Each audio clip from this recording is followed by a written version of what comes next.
You know how Fox has a weird way of counting Simpsons episodes? They refuse to count a couple of them, making the episodes very inconsistent. The reason for this is the lost episode from Season 1. Finding details about this missing episode is difficult. No one who was working on the show at the time likes to talk about it.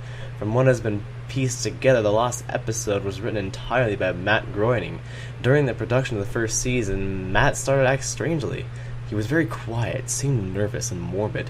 Mentioning this to anyone who was present results in them getting very angry and forbidding you to ever mention it to Matt.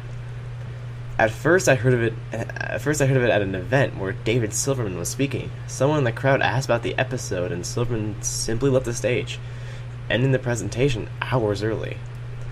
The episode's production was number 7G06. The title was Dead Bart. The episode labeled 7G06 Moaning Lisa was made later and given Dead Bart's production code to hide the letter's existence. In addition to getting angry, asking anyone who is on the show about this will cause them to do everything they can to stop you from directly communicating with Matt Groening at a fan event. At a fan event, I managed to follow him after he spoke to a crowd and eventually had a chance to talk to him alone as he was leaving the building. He didn't seem upset that I followed him. Probably expected it as a typical encounter with an obsessive fan. When I mentioned the lost episode, though, all color drained from his face. He started trembling. When I asked him if he could tell me any details, he sounded like he was on the verge of tears. He grabbed a piece of paper and wrote something on it and handed it to me. He begged me never to mention the episode again. The piece of paper had a website address on it. I would rather not say what it was, for reasons you'll see in a second. I entered the address to my browser, and I came to a site that was completely black except for a yellow line of yellow text. A download link. I clicked on it. The file started downloading. Once the file was downloaded, my computer went crazy. It was the worst virus I'd ever seen. System restored didn't work. The entire computer had to be rebooted. Before doing this, though, I copied the file onto a CD. I tried to open it again on my now empty computer, and as expected, there it was. The lost episode of The Simpsons. The episode started off like any other episode, but had very poor quality animation. If you've ever seen the original animation for Some Enchanted Evening, it was very similar but less stable. The first act was fairly normal, but the way the characters acted was a little off. Homer seemed angrier, Marge seemed depressed, Lisa seemed anxious, Bart seemed to have genuine anger and hatred for his parents. The episode was about the Simpsons going on a plane trip near the end of the first act. The plane was taking off. Bart was fooling around as you'd expect. However, the plane was about 50 feet off the ground. Bart broke a window on the plane and was sucked out. At the beginning of the series, Matt had an idea that the animated style of The Simpsons would represent life, and that death turned things more realistic. This was used in this episode. The picture of Bart's corpse was barely recognizable. They took full advantage of it not having to move and made an almost photorealistic drawing of his dead body. Act 1 ended with the shot of Bart's corpse. Act 2 started.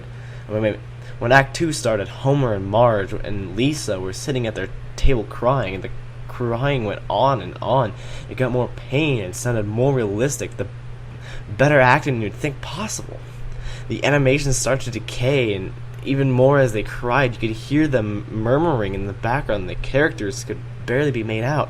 They were stretching and blurring. They looked like deformed shadows with random bright colors thrown on them.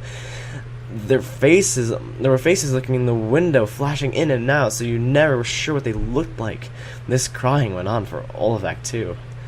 Act 3 opened up with a title card saying 1 year had passed. Homer, Marge, and Lisa were sickly thin and sitting at the table. There were no sign of Maggie or the pets. They decided to visit Bart's grave. Springfield was completely deserted as they walked through the cemetery, and houses became more and more decrepit. They all looked abandoned. When they got to the grave, Bart's dead body was just lying in front of his tombstone, looking like it did in the end of Act 1. The family started crying again. Eventually, they stopped, and they just stared at Bart's body. The camera zoomed in on Homer's face. According to summaries, Homer tells a joke at this part, but it isn't audible in the version I saw. You can't tell what Homer is saying. The view zoomed out as the episode came to a close. The tombstone in the background had the names of every Simpsons guest star on them, some that no one had heard of in 1989, some that hadn't even been on the show yet. All of them had death dates on them. For guests who had died since, like Michael Jackson and George Harrison, the dates were when they would die. The credits were simply silent and seemed handwritten. The final image of the Simpsons family on their couch, like in the intros, but all drawn hyper-realistic, lifeless style of Bart's corpse. A thought occurred to me after seeing the episode the first time. You could try to use the tombstones to predict the death of every living Simpsons guest stars. But there was something odd about most of the ones who haven't died yet. All of their deaths were listed as the same date.